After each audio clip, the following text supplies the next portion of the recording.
Easy peasy. Easy peasy lemon squeezy, you heard it. All right, count us in, Matt, when we're good. Camera's rolling? Okay. Hey, Wepa. Here, back, another interview with Alonso Mendes, producer of Voyage. Alonso, how are you doing today? I'm doing very good, Noah. How are you? Chilling, man. Literally, it's cold in here. It is, but it's really warm outside. It is. So we're here for your single, Bon Voyage. How are you feeling about the song and everything? You know, it's a really great song. It's been in the making, the release, for about 2 years. Teria started writing and she recorded a version of it. And her and I have been friends through the industry for quite a long time, about 15 years. We've collaborated in the past and, you know, we support each other's career. And before she released that version of the song, before she was doing anything with it, and I heard it, I really, really was impressed with how good the song was. And there are different reasons why the song was so good. I mean, this one, it's celebrating cultures and languages, and it's a fun, upbeat summer track. But once I heard it, you know, I really advocated for the idea in typical DJ mode. Yeah. I was already remixing it in my head. I'm like, oh, it's gonna sound like this. You're like, it's gonna go good with that one. Exactly, and we're gonna do this drop over here, and we're gonna do this beat over there, and I gotta do this claps. And spinning, yep. Absolutely, man, that's just been my life, right? So you know, we started working on it, and I composed it, and started doing the work on it, and I always heard a male rapper on the song, and then the male rapper, the voice that I heard was in my head was Choclair, right? Because I've grown up seeing him. Like, like, you know, Toronto legend, hip hop legend in Canada, you know. So we approached him. He got on the track, and then this track became what it is now. It's a summer song of this year. It's about that feeling of traveling and unity, and I got to tell you that I fell in love with the song instantly. In how Teria was writing it, that she was using all these different languages, not just English, not just Spanish. I love that, yeah. You know, the impressive part about it is I only speak English and Spanish, but I understand all the sentences that they're saying because all my friends are from everywhere, and that's the beauty of Canada, you know? I really identify with that, and that's the song.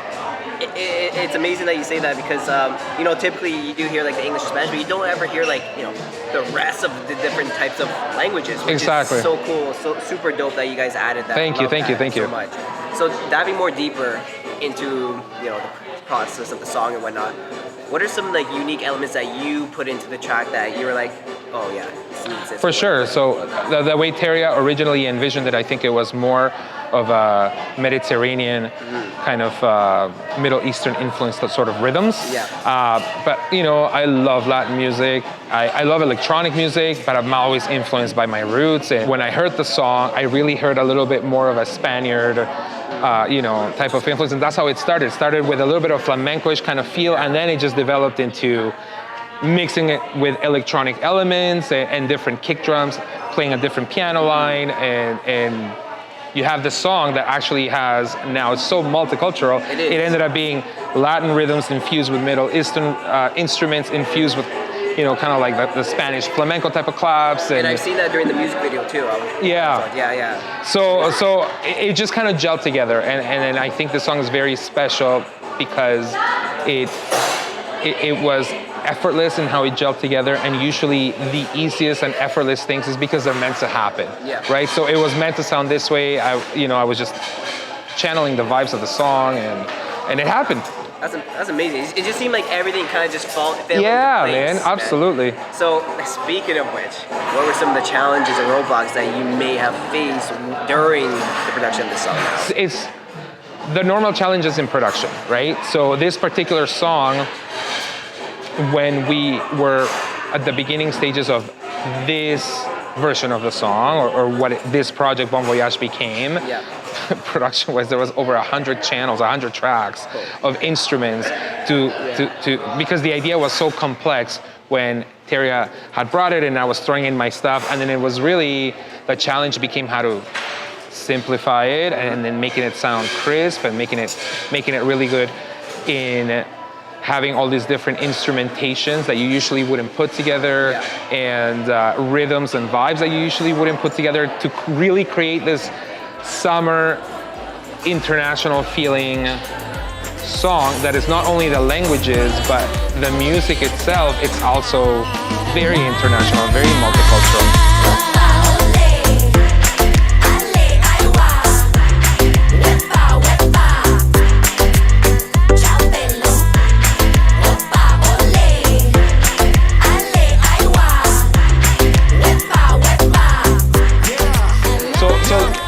Not knowing myself how to play all these instruments, it's a challenge, but I get around it, and when I can't do it, I get help. Well, shit, you definitely got around it, because it's definitely a banger, guys. Thank you. Yeah, of course. Last question, because I know you're busy running around. Yeah, no, I appreciate it, thank you. Of course. Do you have any behind the scene type of stories or funny moments that happen between you, Choclair, and Deria? I mean, there's funny stories when we were shooting the video. Okay, when we were doing all the production and writing, everything was very smooth. So funny stuff was when we were shooting the video. When we were shooting the video, a lot of really interesting things happened. Part of the video was shot in Mexico. And then most of the video was shot in Toronto, and we were really trying to make sure that we grab this international feel of different cities and cultures. So finding the locations was tricky. We were sneaking into some locations without permits to try to shoot, and then we were shooting in like 5 minutes, and we're like, let's get out of here. Trust me, I'm a film student. I know I know the sneaky link. Exactly. Yeah. And then some other stuff we were shooting like in a Toronto beach, and it was the last weekend that was warm last year, and so it was the last shot that we had. So we wanted a lot of boats and stuff in the background, and they were all gone already. There was only like one boat. So we're trying to shoot at that angle, and we're in this beach, and people were walking by and photobombing us, or they were just, I don't know if that's happened to you as a film student, where they just want to get in the camera, and they're like, hi mom, and you're like, you're like, we're not shooting you, man, get out, we have like 10 minutes till the sun goes down, go away. So it was just those challenges that were really funny, but other than that, working with Teria, with Shocks, and the dancers, everything's been really, really easy. Like it was meant to be, just flowy, and this, what I feel is one of the best songs that I've been involved with, came out, so. That's saying a lot, because you've been around. Yeah. That's saying a lot. Thank you. Well, anyways, thank you so much for this interview. I appreciate your time with us. Everyone, Bon Voyage, check out producer Alonso Mendes. Producer and DJ Alonso Mendes. You can catch me on Instagram. You can catch me on Spotify, which is the most important one. So please go on Spotify and stream it. You heard it here first. Peace, guys. Was that good? Yeah, amazing. And if I could just get a photo with you. Yeah, I want a photo with you guys too. Yeah.